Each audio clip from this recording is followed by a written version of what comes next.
Hello, as a Kenyan citizen, let me put this across as a neutral observer. A lot has been going on in Kenya in the recent months, ranging from what others claim the current government ascending to power in 2022 in a controversial manner, the pull and push of the controversial 2024 finance bill, massive protests across the country against what Kenyans claim to be the government's controversial and punitive measures that are not friendly to the common Kenyan citizen, which has led to the rise of the Gen Z movement.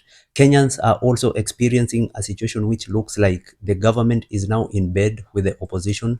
We are also having the impeachment saga of the Kenya's Deputy President Rigathi Gachagua, the rise of civic education across the country championed by activist Morara Kebaso, in which it has unmasked how Kenyan funds are being misappropriated across the country, and not forgetting the controversial Adani Jomo Kenyatta International Airport deal, and so on and so on. Now, this is a situation which has brought up controversy and debate across the country, with people who are not content with the government massively calling for the administration to step down due to incompetency, of course. So, before we even go there, this is what you need to know and relate it to what is happening in Kenya right now. First, there are 48 rules of power, as well as many principles of power. But when it comes to the principles of power, there are three major principles that can help keep in power the elite group in Kenya by pitting the lower class citizens, make them antagonize against themselves. And as a result, this helps the elite class in Kenya to rule comfortably and prevent a huge revolution that may be looming. Now, the three major principles that the government may decide to use is: one, divide and rule; the second one is the principle of diversion; and the third one is the propaganda tactic. And as long as the government is using these three major principles, it will be very difficult to defeat the government. And the only way to turn this around is for the people to exercise absolute unity, without which the government shall be having a happy holiday at your expense. Now, how does divide and rule work? Now look here. The Gen Z movement, together with the millennials, are a large fraternity which pose a huge threat to the government in case they decide to rise up with a revolution as a single movement. Even if this fraternity decide to go into the ballot as a bloc, that movement can make more than 10 million votes and decide who will be their own president. But remember, the ruling class is also not sleeping. And to counter this, they can come up with a way that it can make the Gen Z and millennial fraternity to antagonize and disagree. And at the end of the disagreement, the movement shall be widely divided. Now, under the Gen Z and the millennial bloc or fraternity, we have been having and still having notable people who are championing for change. And that is people like Morara Kebaso, Eric Omondi, Kasmuel Makoure, Boniface Mwangi, and many others. Now, when Eric Omondi is not working together with Morara Kebaso, the ruling class is happy. When Kasmuel Makoure is antagonizing or against the opinion of Morara Kebaso and the group, the ruling class is happy. When people are in oblivion or don't know the whereabouts of activist Boniface Mwangi, since he can't be seen anywhere even around Eric Omondi or Morara Kebaso and others, the ruling class is very happy, because these people, they know very well that these people have different followers from this very movement and fraternity. So what you will never know is that whom the government has bought or will buy, and whom the government will not buy or has not bought.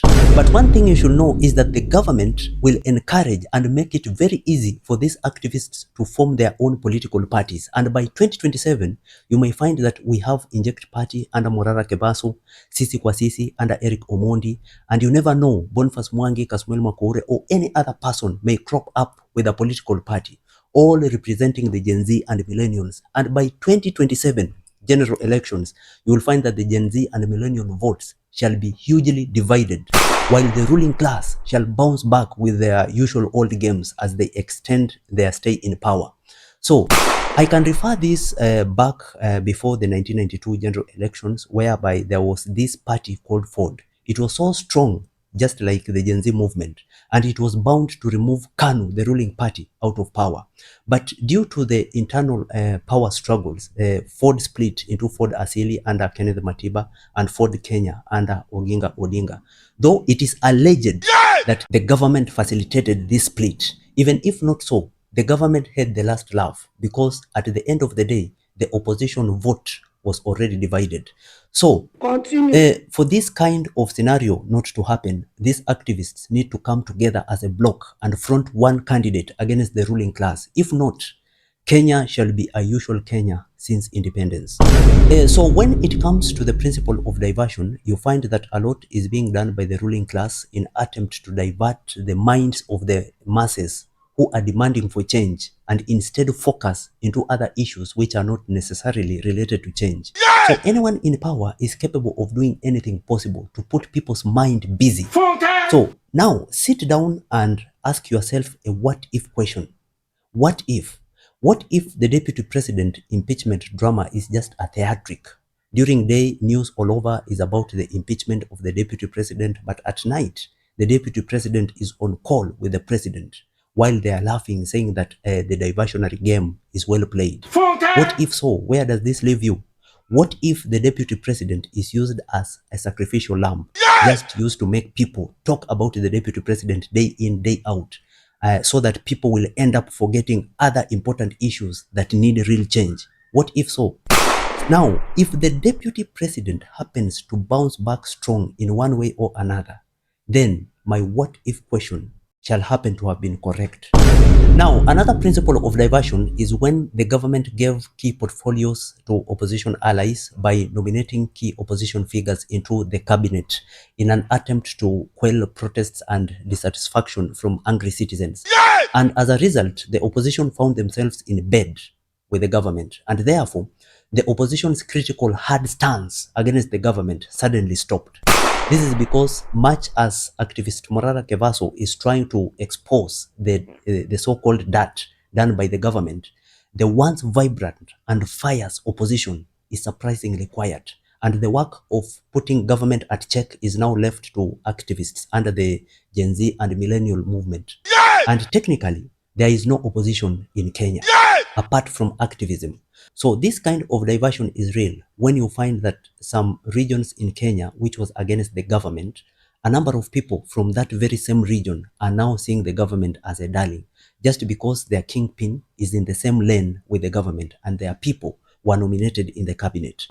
Now, when we come to the principle of propaganda tactic, you will find that as from the current time to the next general election, you will find that many dirty stories shall be framed against all those who are trying to stress up the government. And this is done in order to make people believe that all those activists or opposition figures have their own dirty share of the past or current situation, and they are not saint to be believed in any way. Now, one example of propaganda, it is when it is being said online that activist Morara Kevaso is a con artist trying to obtain money from Kenyans in the name of activism. They are also saying that he is working for the deputy president, Rigathi Gachagua, of which all is just propaganda aimed to divide the Gen Z supporters and have different judgments, and at the end of it all, fail the movement.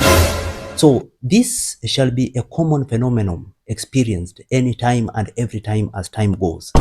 So now here we have political hypocrisy kicking in hugely from the opposition. And since they were incorporated in the government, they suddenly went quiet over a number of issues. They went quiet over the Adani JKIA deal, and it is alleged that the deal was signed. Oh, it will be signed anyway, even though it had massive resistance from the public. Now, some opposition members are now acknowledging that yes, to some extent, some provisions in the 2024 finance bill was necessary. Why now?